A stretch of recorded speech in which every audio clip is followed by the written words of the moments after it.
नमस्कार. स्वामी समर्थ अनुभूती या चॅनलमध्ये आपलं मनापासून स्वागत आहे. श्री स्वामी समर्थ. स्वामी भक्त हो. आज एका दादाने आपल्याला अतिशय सुंदर असा अनुभव शेअर केलेला आहे. खरंच ह्या दादांचा अनुभव ऐकून तुमच्याही डोळ्यामध्ये पाणी आल्याशिवाय राहणार नाही. ह्या दादांचा अनुभव इतका छान आहे, सुंदर आहे.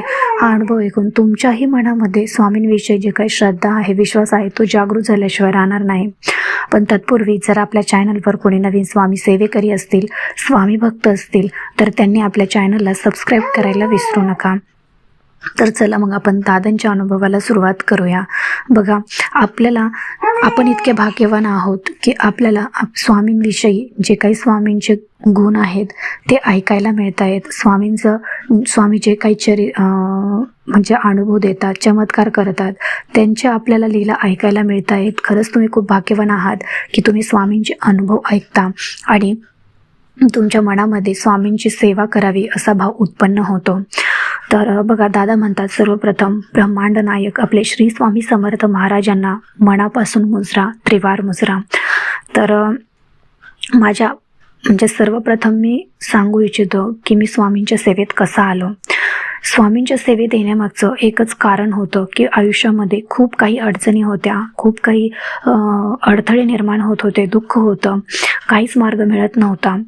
मग सगळे प्रयत्न करून थकलो होतो. मग शेवटचा पर्याय म्हणून मी स्वामींच्या सेवेत आलो. दुःख असं खूप मोठं होतं की जेव्हा मी स्वामींची म्हणजे माझा जॉब हा स्टेबल नव्हता. एका ठिकाणी म्हणजे खूप प्रयत्न केले होते, पण तरीसुद्धा मला जॉब मिळत नव्हता. असं म्हणतात की मेहनत घेतली, आपण अभ्यासही करायचो, मेहनतही घ्यायचो, इंटरव्ह्यूलाही जायचो. म्हणजे थोडक्यात काय, तर मेहनत घेऊनही मला जर यश मिळत नसेल तर समजून जायचं की आपल्या आयुष्यामध्ये काहीतरी वेगळंच कारण आहे, जे की आपल्या मेहनतीला सुद्धा दाद देत नाही. तेव्हा आपण अध्यात्माकडे येतो. सगळे वैज्ञानिक प्रयत्न करून जेव्हा आपले प्रयत्न संपून जातात तेव्हा आपल्याला अध्यात्माचा मार्ग मिळतो. तो मार्ग जर तुम्हाला योग्य मिळाला तर तुमच्या आयुष्याचं सोनं होऊन जातं. जर तुम्हाला अध्यात्मामध्ये यायचंच आहे तर तुम्ही स्वामींच्या सेवेचा मार्ग निवडा.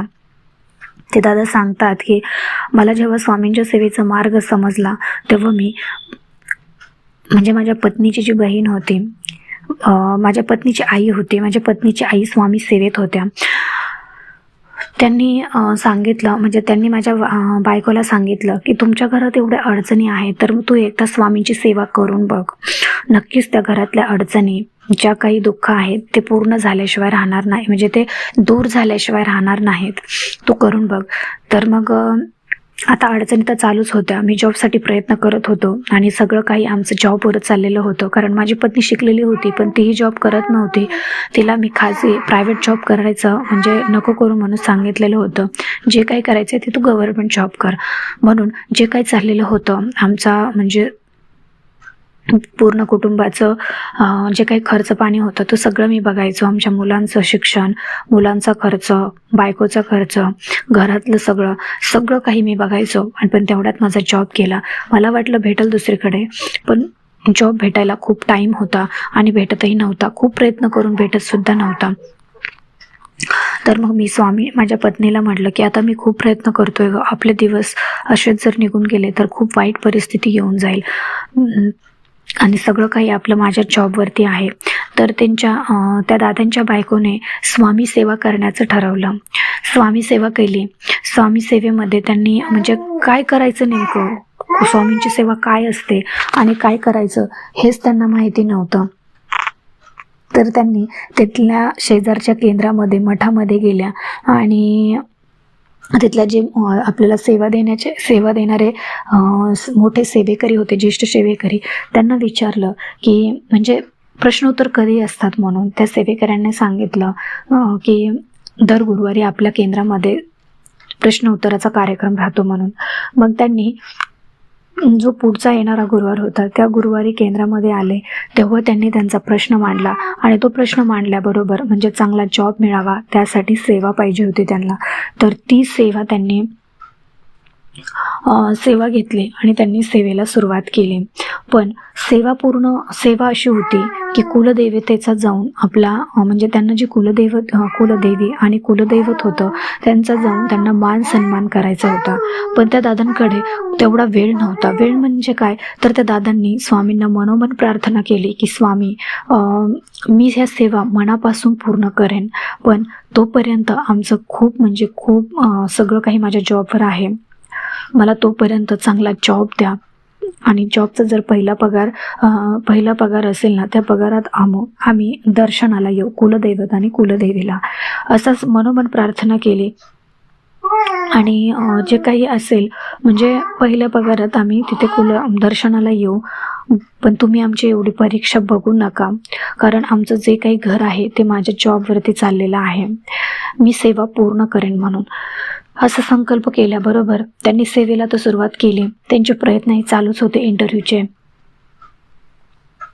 तर त्या दादांना म्हणजे त्यांना काही दिवसामध्येच चांगला जॉब मिळाला आणि जॉब मिळाल्याच्या नंतर त्यांनी अक्कलकोटला जाण्याचं ठरवलं. आता अक्कलकोटला जाता जाताच आपल्याला तुळजापूर लागतं. त्या दादांची कुलदेवी सुद्धा तुळजाभवानी माताच होती. मग त्याने जाता जाता कुलदेवीला जायचं ठरवलं. अक्कलकोट करायचं, तुळजापूर करायचं, त्याच्यानंतर जेजुरीला जायचं, कुलदैवत आहे त्यांचं, तर तिथे जाऊन मान सन्मान करायचा होता. आता कुलदेवीला अक्कलकोटला जाता जाता त्यांच्यामध्ये अशी भयानक परिस्थिती निर्माण झाली की ते जेव्हा निघाले, म्हणजे त्या दादा, त्यांची पत्नी आणि मुलं एवढेच ते अक्कलकोटला निघाले. आता ते अक्कलकोटला जाताना त्यांना रात्रीचा खूप उशीर झाला. तर रात्रीचा उशीर झाल्यामुळे अंधार पडलेला होता आणि जो अक्कलकोटला जाणारा रोड होता तिथे असा काही एरिया आला की तिथे सगळं काही सुन्न होतं, कोणीच दिसत नव्हतं, म्हणजे कोणाचा आवाजही येत नव्हता. अशा रोडने गाडी चाललेली होती. तर तेवढ्यात पुढे असं त्यांना दिसलं की काहीतरी डिवायडर लावलेले आहेत किंवा असे दगड काही उभे केल्यासारखं दिसत होतं. तर त्या दगडावरती जाऊन थोडी त्यांची गाडी थांबली, कारण ते मध्येच रोडला लावलेले होते. आणि तिथे जेव्हा गाडी थांबली तेव्हा एकदमच त्यांच्या गाडीच्या कडेने सगळे काही म्हणजे तीन चार जे लोक होते ते लूटमार करणारे त्यांना मिळाले. त्यांनी त्या दादांची गाडी अडवली. गाडी अडवल्याबरोबरच त्यांची पत्नी आणि मुलं सगळेजण झोपलेले होते. पण जेव्हा गाडी पकडली तेव्हा त्यांची पत्नी आणि मुलं सगळेच दचकन उठले. आणि कारण का तर त्या गाडीच्या मागच्या काचाही फोडत होते, सगळी तोडफोड चाललेली होती. तर त्या लुटमारांनी त्यांच्या बायकोकडे म्हणजे जेवढं काही सोनं असेल याच्यासाठी जबरदस्ती केली. त्याच्यानंतर तुमचे जेवढे काही पैसे असतील त्याच्यासाठीही जबरदस्ती केली. तर त्या दादांनी फक्त त्या लुटमारांना एकच सांगितलं की तुम्ही म्हणजे आम्हाला काहीच करू नका, मारू नका, काहीच नका, कारण त्यांच्याकडे हत्यारं होती, कोयता होता, बाकीचंही काही हत्यारं होती. त्यामुळे त्या दादांनी त्यांना मनोमन प्रार्थना म्हणजे सांगितलं की बाबा तुम्हाला जे काही आमच्याकडून घ्यायचं आहे, पैसा म्हणजे सोनं नाणं, ते सगळं काही आम्ही देतो, पण आम्हाला मारू नका. मग त्यांनी आमच्याकडचं सगळं काही सोनं नाणं घेऊन गेले. सोनं घेऊन गेल्याच्या बरोबर म्हणजे स्वामींना ते तसंच, मग त्यांच्याकडे काहीच नव्हतं. जेवढं काही त्या गाडीमध्ये पेट्रोल होतं तेवढंच ते अक्कलकोटला गेले. अक्कलकोटला गेल्याच्या बरोबर स्वामींना त्यांनी प्रार्थना केली की स्वामी, हे काय झालं आमच्यासोबत, तुमच्या दर्शनाला येताना एवढा मोठा घात कसा काय झाला, पण एक गोष्ट चांगली घडली की आम्हाला त्या लुटमारांनी काहीही केलं नाही. तर त्याबद्दल मी तुमचे आभार मानतो. आणि बघा, अशी प्रार्थना केल्याबरोबर स्वामींनी त्यांची प्रार्थना ऐकली. आणि तिथे त्यांना समजलं की जे दरोडेखोर होते, जे त्यांच्याकडे म्हणजे लुटमार करायला आले होते, ते त्यांना पोलिसांनी पकडलेलं होतं. ते पोलिस बोलले की तुम्ही खूप नशीबवान आहात की तुम्ही ह्यांच्या तावडीतून सुटला तर सुटलाच आहात, कारण हे लुटमारे जे होते ते इतके म्हणजे लोकांना मारतात, अक्षरशः जागेवरती लोकांना मारलेलं आहे त्यांनी. तुम्ही खूप नशीबवान आहात. आणि ज्या पोलिसांनी त्यांना पकडलेलं होतं त्या पोलिसांकडेच ह्यांचं सोनं नाणं पैसा पाणी सगळं काही होतं. मग त्या दरोडेखोरांना अटक केल्याच्या नंतर ह्यांना परत सगळं सोनं सगळे पैसे परत केले ह्या दादांचे. बघा, स्वामी आपल्याला अडचणीत टाकतातही आणि अडचणीतून सोडतातही. त्या दादांना स्वामींनी वाचवलं, मारहाणही करू दिली नाही आणि शेवटी त्यांचं जे काही केलं होतं त्याच्या दुप्पट त्यांना परत केलं. बघा, ते दादा परत अक्कलकोटला, म्हणजे अक्कलकोटून पहिल्यांदा दर्शन घेऊन आले आणि काही दिवसात त्यांना असं समजलं की ज्या पोलिसांनी त्या लुटमाऱ्यांना पकडलं होतं ते त्यांच्याकडेच ह्यांचं सोनं होतं, त्यांनी परत केलं आणि त्या दादांचं सोनं परत त्यांच्याकडे मिळाल्यावर ते परत अक्कलकोटला गेले आणि स्वामींपुढे प्रार्थना केली की स्वामी, खरंच तुमची लीला खूप अगाध आहे. आज तुमच्यामुळे आम्ही वाचलो. आम्हाला वाटत होतं की तुमच्या दर्शनाला येतानाच एवढा मोठा घात कसं काय होऊ शकतो, पण तसं काही नव्हतं. त्याच्या पलीकडे जाऊन आमचं खूप काही चांगलं होणार होतं. कारण स्वामींनी तुम्ही एवढं मोठं संकट टाकलं होतं, पण त्या संकटातून कसं बाहेर पडायचं आणि त्या संकटाची झळसुद्धा आम्हाला लागू दिली नाही. जेवढं आमचं गेलं त्याच्या दुप्पट तुम्ही आम्हाला दिलं. पण खरंच स्वामी, तुमच्यावरती विश्वास ठेवलेला कधीही वाया जात नाही. आणि मी स्वामींच्या समोर खूप रडलो. स्वामींनी सगळं काही दिलं मला आज, असं म्हणून मी स्वामींचे आभार मानले. की जॉब केला होता तो जॉब दिला, त्याच्यानंतर आमचे असा प्रसंग आला होता तो प्रसंगाची आम्हाला झळसुद्धा लागू दिली नाही.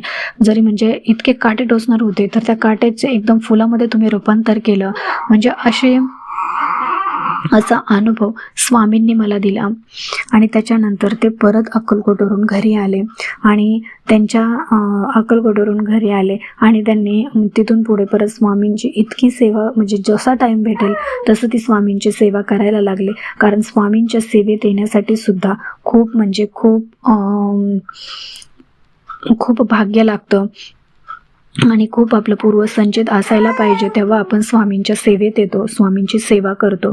कारण कसं आहे, स्वामींच्या सेवेत येण्यासाठी आपण म्हणतो की नाही, आज मी चांगले कर्म केले आहेत म्हणून मी स्वामींच्या सेवेत आहे, पण तसं नसतं. तुमच्या मागच्या जन्मीचे, त्याच्या मागच्या जन्मीचे, 10 जन्माचे तुम्हाला माहिती आहे का तुम्ही मागच्या जन्मी काय केलेलं आहे? पण आपल्या स्वामींना माहिती आहे मागच्या जन्मी काय केले, आजही आपण काय करतो आहोत आणि पुढेही काय होणार आहे, हे सगळं काही आपल्या स्वामींना माहिती असतं. आणि स्वामी अशा भक्ताला सेवा करण्यासाठी निवडतात ज्या भक्ताची क्षमता, जी म्हणजे सेवा करण्याची क्षमता आहे, इच्छाशक्ती आहे आणि जो संयम ठेवून, विश्वास ठेवून स्वामींवरती, म्हणजे कितीही कठीण काळ आला, जरी स्वामींनी त्याची कितीही परीक्षा घेतली तरी त्या परीक्षेमध्ये त्याचा विश्वास डगमगला नाही पाहिजे, अशा भक्ताचीच निवड स्वामी करतात.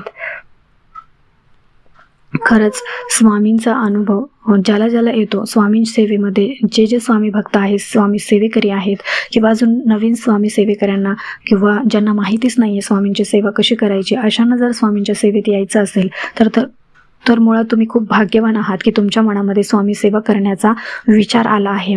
स्वामी सेवेला कोणतीही नियम अटी लागत नाही. तुम्ही फक्त स्वामींचं मनापासून नामस्मरण जरी केलं तरी स्वामी तुम्हाला कोणत्याही संकटामध्ये उभे राहिल्याशिवाय राहत नाहीत. हा माझा स्वतःचाही अनुभव आहे आणि तुम्हाला सुद्धा स्वामींचे अनुभव येतील. जर तुमच्याकडेही स्वामींचे काही अनुभव असतील तर मला कमेंट करून नक्की सांगा. तुमच्याही असेच लाईव्ह अनुभव आपण शेअर करूयात. तर हा अनुभव तुम्हाला कसा वाटला मला कमेंट करून नक्की सांगा. आवडला असेल तर आपल्या चॅनलला लाईक, शेअर आणि सबस्क्राईब करायला विसरू नका. तर भेटूया अशाच एका नवीन अनुभवासोबत, नवीन व्हिडिओसोबत. तोपर्यंत सर्वांना श्री स्वामी समर्थ. धन्यवाद.